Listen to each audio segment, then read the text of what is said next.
جان قربان کرنا نصیب ہوگا اور ہم مالک جنت صلی اللہ علیہ وسلم کے کرم سے جنت میں پہنچ جائیں گے۔ اللہ اکبر۔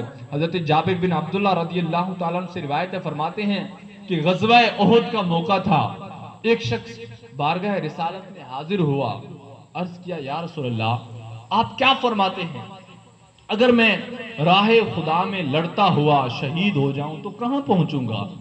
فرمایا جنت میں۔